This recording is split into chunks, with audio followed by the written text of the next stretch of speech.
Hi, everybody. Welcome to Next to Media. I'm Mike Shields. My guest this week is Denis Crushel. He is the Chief Commercial Officer of Precise TV. Hey, Denis. Thanks for being here. Hi, Mike. Good to be here. And looking forward to today. Yeah, I'm excited to talk to you because you know all about a world I'm super interested in right now. But people may not know Precise TV, or most only know part of what you do. Maybe just give us a quick intro to who you are, and then we'll get into your career and your sure. Yeah. So Precise TV, recently we celebrated our 9th birthday from being incorporated. And what we do is we help companies to contextually advertise on some of the main platforms, including YouTube, which I think we'll speak a lot about today. Yeah. And we help them to reduce media wastage and improve performance of their advertising throughout the sales funnel. And we incorporate some interesting data like panel data, data in the teen space as well to help improve advertising. Yeah, I want to get into the specifics of how you do what you do, because there's a lot of companies that are in this world that do things a little bit differently, but people might want to compare you to. So I will get to that. But give people, you have an interesting background. You actually were you're an ex-Google person. You were at YouTube. Yes. Early on when they were trying to figure out the business and how to monetize. Tell us give us a little bit of the history of what those conversations were like. Yeah. Great question. So, I joined Google. I was actually just looking it up, June 2008. So it was just before the big recession and Lehman Brothers collapsing and stuff in September of that year. And, I spent 7 years at Google. So I first started in their Dublin office back in 2008, then moved to the London office and was responsible for, the initial conception of YouTube lineups, or it was later called YouTube Select, this kind of packaging, also involved in the launch of the YouTube Kids app. And, very interesting times over those 7 years. And then I actually stayed in online video, but worked for a company called Tubular Labs. And now I've been at Precise TV the last 3 years. So in this early YouTube YouTube was around since I think 2005, but I remember those conversations at that time was how are they ever going to monetize all this stuff? It's too much. It's weird. Are they trying to wrangle it with, celebrity talent or predictable channels? What were the discussions like at the time when they're trying to figure out how to make this into an ad machine? Yeah. I remember, in 2008, first of all, it was the case that YouTube did not have ads on it. And I remember ads came in, the video ads, maybe display ads were on there by that time. Yeah, they were kind of anti-pre-roll. No one remembers that early on. Yeah, totally. They actually had pre-roll, and then they kind of turned it off when Skippable came, or a lot of it. And so the YouTube partner program was just starting, and they were just starting to monetize it. I remember having conversations with my colleagues in 2008, 2009, being like, oh, they're going to ruin YouTube with ads. Yeah. I wasn't really saying that. I was like, it needs to pay for itself. But I remember people were, and then slowly the audiences kind of came around to the advertising on the platform, and the skippable ad was a great idea. I think a big thing when I was at YouTube and Google, used to talk a lot about kind of a 3-legged stool. So the 3 main stakeholders in YouTube was the audiences, the advertisers, and then the partners who uploaded the content. And that was always making sure that the stool didn't lean too much in one way or the other. Making everybody happy, but hopefully everybody's making money or being successful. Exactly. Yeah. So I think that's been something that I've had to balance over the years, open everything up to ads, but then maybe there's some stuff on there that you should run ads around. Right. Or from a user perspective, if you force too much pre-roll, they're not going to stay around for long session times. So those kind of things that need to be balanced, and as well a healthy publisher ecosystem, which they've done a good job of. Yeah. So back then it would be hard to see.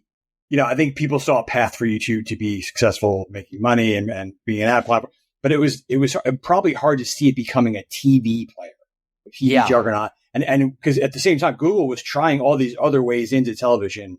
What do you remember about their ambitions then for TV? And I'd love to maybe get your theory on how this happened, how it became such a big part of television. Yeah. Great question. I remember being in a presentation one time around 2012, 2013, where there was an ambitious goal of YouTube being 5% of total TV watch time. That was an ambitious goal, I think, for maybe 2015, 2016 or something as a goal to get to. I saw actually last week, it officially became 10% of Nielsen's reporting in the US of TV watch time. So they surpassed that, doubled it in that period of time. And, those early ambitions, I remember it was like, there was like programs like the Creator, program where they put $100 million into, YouTube creators, publishers to try and improve the content on the platform. Yeah, they had like 100, like Madonna and Shaquille O'Neal, all these people trying to run channels. They hadn't really embraced the native creators yet. So much. Yes, exactly. So they really approach people like, BuzzFeed. There was a football one called Copa 90 and Global Cycling Networks. Some of them survived, some of them didn't. And so that was a big push, first of all. And I remember then it was like a lot of going out to advertisers being like, hey, look at this great new content, which really needed to happen. Because I also remember in about 2010, 2011, us showing like the dog on skateboard, which you recently had a great piece around. And we used to kind of think it was fun, like showing, look at these cool videos on YouTube. But then competitors would be like, it's only dogs and skateboards there. Don't go near it. It became a negative. By the way, dogs and skateboard is a cool thing to watch. It was a really good video. Yeah. But that has become this like, well, it's the amateur hour. It's not real. It's like a joke, that has really evolved in terms of what the content is, but that gets thrown in their face sometimes. Yeah, exactly. So I think obviously Chromecast, Google Fiber, we were talking about at one point, all these things, and Google TV at one point, which was like them integrating with digital sets and Chromecast and everything and serving ads there, but that wasn't much of a success. But now I think what you're seeing is, I think in the last 7-8 years, they've really leaned into creators in a bigger way. So now they're getting behind creators. You've wrote some great pieces about this as well. And now they're going more upstream with things like NFL ticket. And I think actually during COVID, it really helped their CTV offering. People at home, their distribution via TVs, people upgrading their TVs during COVID, really helped them become a major player on the big screen in the house. Yeah. Yeah. A lot of people buying new TVs. Someone did a good job of getting their app distribution going, because if I remember, I don't believe we installed YouTube on my television. It was just there. That's hugely important. And that it became habitual for so many people. I wonder, what do you make of, where the market is now? Because I think they've made a lot of headway in terms of getting legit access to TV budgets and being considered and that's set. But it's an ongoing battle to be legitimate, I think, in a lot of people's eyes. And then you have all of a sudden Amazon coming on in a big way, where that's a lot more like television. Though all of a sudden there's a lot more inventory in CTV, and also Netflix. What do you make of how that's changed the market and where you're fitting in there? Yeah, I think YouTube has really gone with like the play of content en masse being provided by multiple people and rewarding that. And it's interesting, some of that talent, like Joe Rogan as an example, who became massive on YouTube, people like Spotify poaching him off for themselves to get like new subscribers, and they had a really good subscription model. But I think what you're seeing now is Joe Rogan's actually gone back to YouTube, and that Spotify exclusive deal is no longer, and a key element is to distribute on YouTube. So I think YouTube has done an amazing job, particularly in the creator economy space. And they've done an amazing job of like it being a great marketing channel for media companies, while it's also kind of like Netflix, right? Netflix initially licensing content from their competitors. Exactly. And now you're kind of seeing that right now. Like there's even YouTube TV, but as well there's like premium channels on YouTube that are coming in there, NFL ticket. Yep. I think that'll keep continuing. I think YouTube and Amazon are really competing for that kind of like AVOD user, and people like Netflix are coming in there. while they're trying to open more people up to their advertising tier. So yeah, and I think Hulu now as well. Is it fully owned by Disney, or is it still 2/3? I think there's a path there is a forward final payment to be made. It's very complicated, but I think the more that there are better experts on this thing, but the more that Hulu becomes value, Comcast has to can demand a bigger check from Disney. So it's yes, yeah, they're pretty much in control at this point. Yeah. Yeah. So I think we're seeing that like the likes of Amazon and Disney are really focused more on the traditional premium content. But who's not to say that they try and get into the YouTube space as well? Sure. I think YouTube has competed with TikTok to get that audience. And now YouTube is very much the biggest ad addressable reach in the CTV place. But it's kind of like, their marketing didn't really focus on that until kind of in the last year or so, which is typical of Google or Amazon, like build the audience and then monetize it later. So, yeah. What do you think? You made me think of this. The strength of YouTube is it's like so many things. It's so fast to so many people, but that's also a challenge when you're trying to market it and you're trying to figure out what to put resources towards. But it's almost like they've been on this two-front war the last couple of years where they're going for television in a big way. But they also have this TikTok threat come on in the last couple of years, and they got to launch shorts, figure out the short form thing. I guess how would you evaluate? Are they able to do both at the same time? It seems like they've built shorts into a really solid product. I don't know how the user perceives them versus TikTok, but how do you assess their ability to kind of fight those two fronts and where their progress is? Yeah, great question. Like I think on the TikTok front, it's mostly the mobile phone. But now it's coming into the TV environments, and we're even seeing at the moment with campaigns, there's actually more inventory on computers and tablets for shorts as well. So and I saw a new UI mock-up recently where shorts and long form video are kind of mixed in both, kind of like a surface that includes both on tablets, which is pretty cool. So I think they've done a great job of initially competing against TikTok. And now, TikTok only got so big. Like, I think TikTok is still maybe 30-40% the size of YouTube. So YouTube also brought a lot of people who'd never experienced TikTok into the short format play. And all of that history from their YouTube activity and Google searches. So it was really good. So I think they're becoming a major competitor there, and I think they're winning there. And I think, maybe now it's a case of now that they have like that threat under control, it's kind of like, how do we focus more upper funnel on this CTV piece? But I think they can blend those messagings, and you're even seeing now on my Samsung TV, Shorts works there perfectly, and it's a pretty good user interface if you want to consume it there.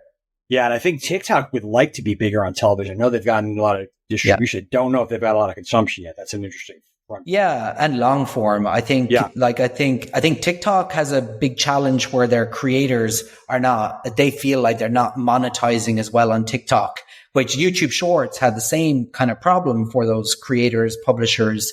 But I think the power of Google to flip a switch to monetize more effectively, I think you'll see that become more and more. But I do think though, like in the TV space, still this discussion of like premium content, brand suitable, brand safe, that still goes against Google in some ways.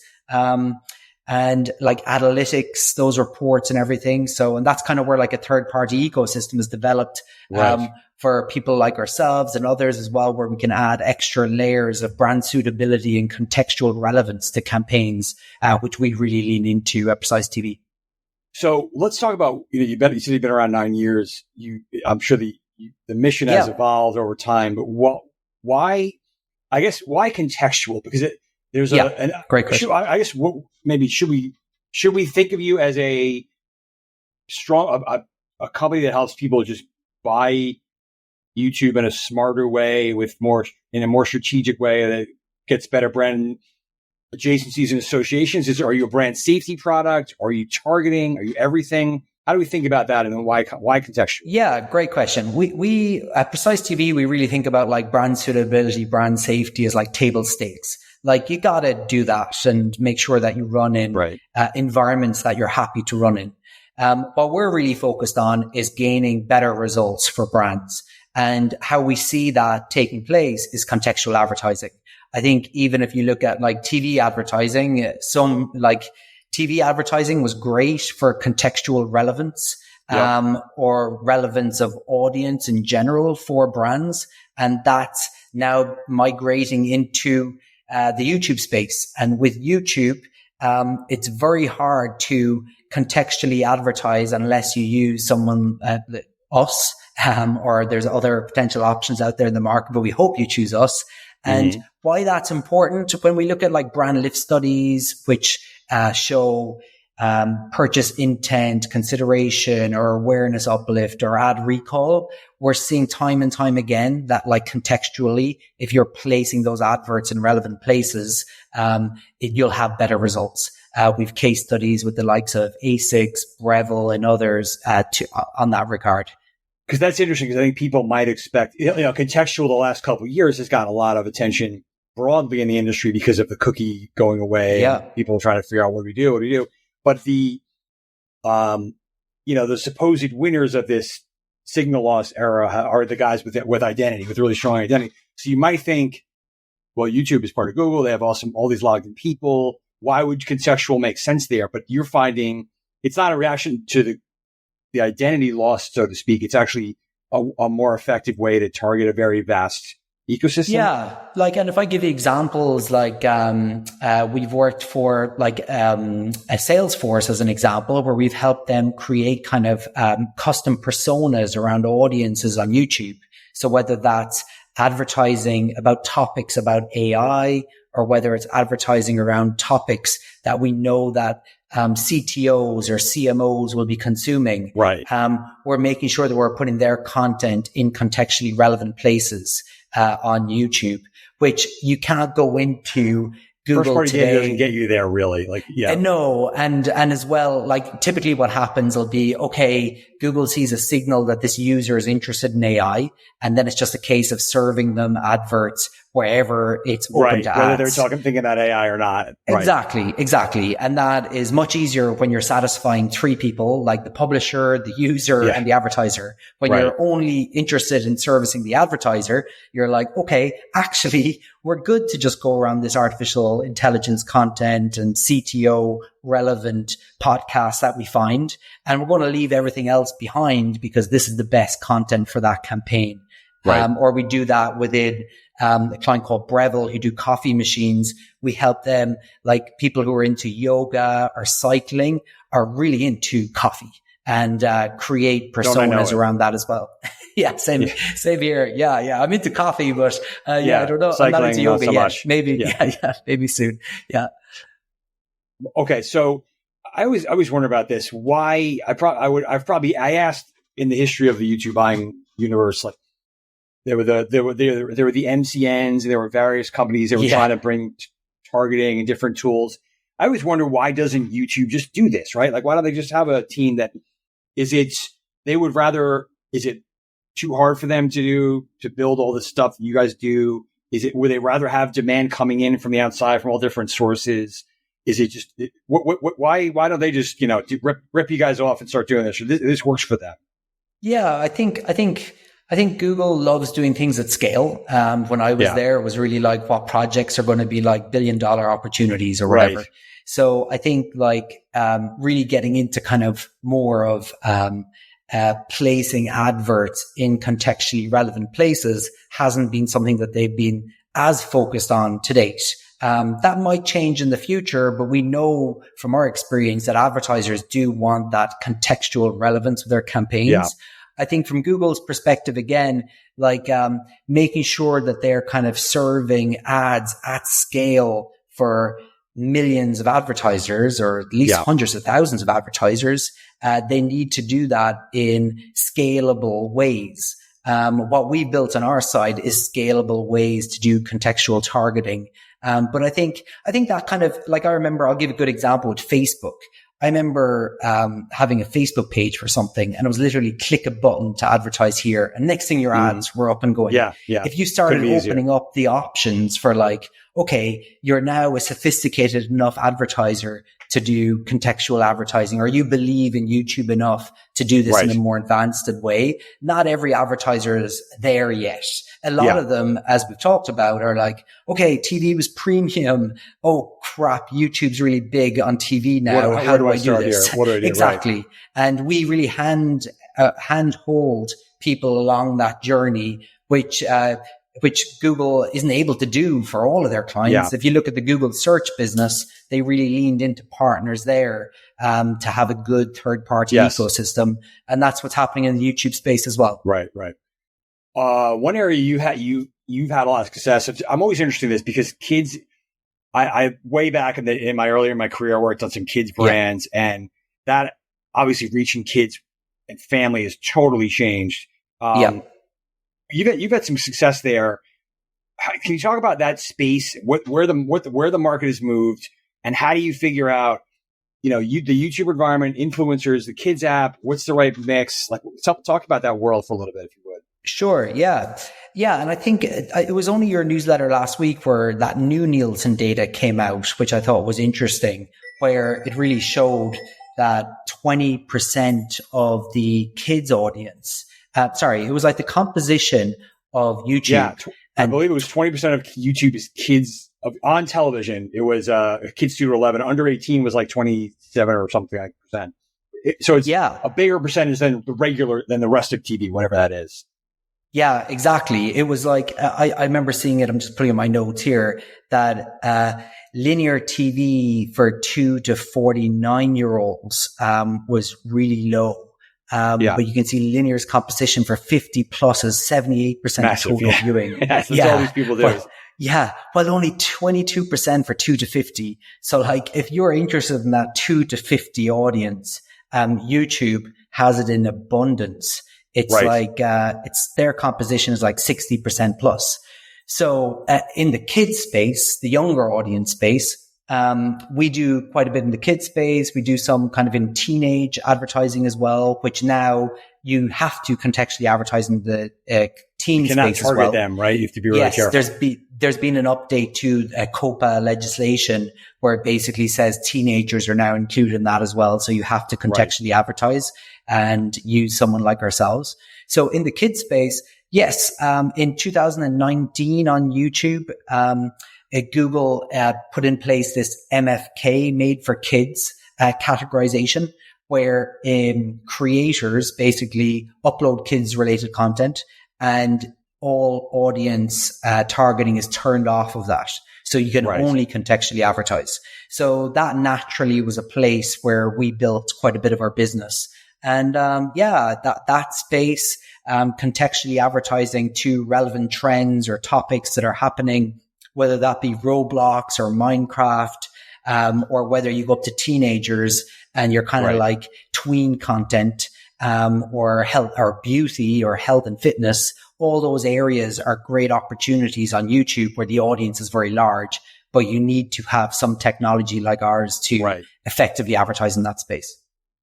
Do you think, I mean, I wrote this in I hinted at this in my newsletter. It's better to be young than old in media generally. Like, you don't want to have this audience that's dying off.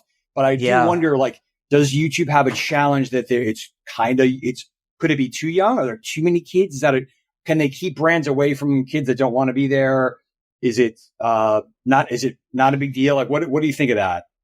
Yeah, I think Google has done a good job over time of making sure that the brands who are advertising in the kids space are the ones who want to. I think there's been a lot of external discussion as well about, like, do these brands want to be in this space or not? And they've listened to that and they're taking action against it and removing a lot of their kind of AI or automated advertising in those younger audience spaces. Right. And so I think that's a good thing. I think that probably should have been there from day one, but the kids space just blew up so big, particularly on YouTube. I think they wanted it to be on the kids app, and then that's really not where. That's exactly successful, but it worked. But kids are on YouTube, and it's not. Yeah, and what we see with the kids app, that really once a child kind of gets like 6-year-old plus or 7-year-old, it's no longer cool to be consuming the kids app. It's more about like cartoons and younger content. Yep, totally. All right, we've been talking a lot about YouTube. Let's table that for a second, because you guys are working outside that realm. Can you maybe talk about like some of the other platforms you're working with? And I'm wondering how brands view each of them versus, YouTube. YouTube's very much trying to be in television. Others are in a different place, perhaps. Talk about what else you're doing and how the brands see that world. Yeah, we're also activating in the CTV space off of YouTube as well, and we're looking at like advertising in relevant ways, contextually or audience based to those audiences. There is good reach as well, like the Nielsen Gauge report on platforms such as Disney, Amazon, Netflix. So we're helping brands there. We're also helping brands in mobile gaming. So that means casual games mostly. Yeah. So it means games like like Subway Surfer or Angry Birds, or well, even though we think Angry Birds actually has a very old audience now. And if you're looking for kind of younger audiences, there's apps that are much more contextually relevant. Right. So that's kind of what we're bringing to that in-app space. It's got some similarities to YouTube in terms of it's very fragmented, just like YouTube channels. But these publishers actually own the apps. It's not so concentrated to YouTube. So that's where we actually bring our panel data. So we have a teenage panel data, basically that's integrated for the US, that looks at consumption habits for teenagers and then advertising to them in a contextually COPPA compliant way. So that's something that we bring there. And, so the in-app space, and in the in-app space, you have more opportunities of creativity with the ad format. You can make like, interactive games, for clients, which are really cool that we do. It's natural to that space versus, exactly. Exactly. If you think about Google search, the best ads are search. In the gaming space, some of the best ads are gaming, or gamified for products. Which are great. And we make them and we then deliver them in contextually relevant places. And then we do help brands as well, anywhere where video is a key component. So TikTok, Meta, they are platforms that we help clients as well. Those platforms are on a journey as well in terms of like opening up more to contextual advertising. And that's taking time. I wonder what you think of, because we've seen such huge growth in the fast category it caught me by surprise, particularly you seeing, Tubi really take off on the Roku channel. Obviously, we talked about YouTube. That, when the dream of connected TV is that it's going to be this marriage of the best of television, the best of digital with awesome targeting. Yet I wonder if fasts actually lend themselves more to what you're talking about, because you're not always logged in on these platforms. It's contextual, maybe works, but I don't know if the TV market wants it to go one way or the other. Like, what are you seeing there? Yeah, I think with the TV market, I think the TV markets had to go all in with, fast channels, CTV offerings. And I think what we're seeing, like something like Pluto has done a really good job at Paramount. And I think if you think about like TV, we look back at history, you basically have about half of the market is like cable subscription and half of it is advertising. That advertising side isn't built up as big as the subscription side right now. So there's a lot of opportunity there. YouTube has captured a lot of that opportunity. The great thing with YouTube as well is they've actually have good targeting, good measurement as a result of building off of CTV for years. While then you have the new players where the systems are not as integrated because different players own certain parts of it, whether that be Samsung, Roku, LG, all these different players. So then there's kind of an opportunity for third party measurement companies to try and come into that space, but they're not as established as like Double Verify or Integral Ad Science and stuff. Right. So I would say in the CTV space, it's an amazing opportunity for brands in terms of the big screen, and audiences are used to advertising on those platforms. But at the same time, in terms of the targeting mechanisms and the measurement mechanisms, it's still work in progress to fix that. Yep. One last for me, Denis. We hinted at your brand safety being a big issue in this realm. It's obviously like, the brand safety thing blew up, 5-6 years ago, and you had all these different platform boycotts, and everybody seemed to kind of either they partner with Double Verify, they built some tools, they got their act together, so to speak, and then in the last, year or two with analytics, all these reports have come out. Yeah. I don't get a sense of whether it's actually changing any advertiser behavior or if it's just a lot of noise. Like, what are you seeing in terms of how big a deal brand safety is, especially in connected television right now, where it's not the wide open web, but YouTube is sort of open? Yeah, I think advertisers feel very comfortable in CTV when it's fully published content and created content by a media company that's really kind of the same standards as TV is and was. I think in the YouTube space, it is harder to navigate the content that you might want to appear around. I think YouTube and Google have done a great job of like raising the bar over time. But it's just so fragmented. There's just so many videos going up there all the time that there's not as much control about the videos that go up there all the time. So I think brands now I think they've worked with players like Mountain and other players in this space, but they're kind of now coming to a time of, okay, we can't ignore YouTube. And actually, it's not more expensive than some of this premium content, but it has further reach.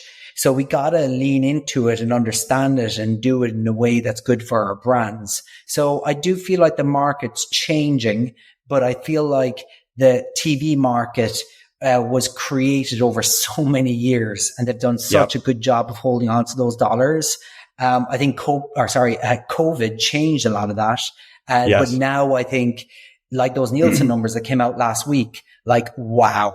Like if you are still investing a lot of money in TV for anything below 50 years old, you're in risk of not doing your job correctly. And you need to pivot to this world and literally look at YouTube as the top on that list and do it.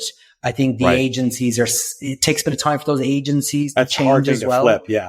Yeah. So I think it's changing and happening. And I think unfortunately for some of these more legacy media companies, it's going to get worse before it gets better, over the next few years. Yeah. Yeah. All right. Well, that's a very helpful note to end on.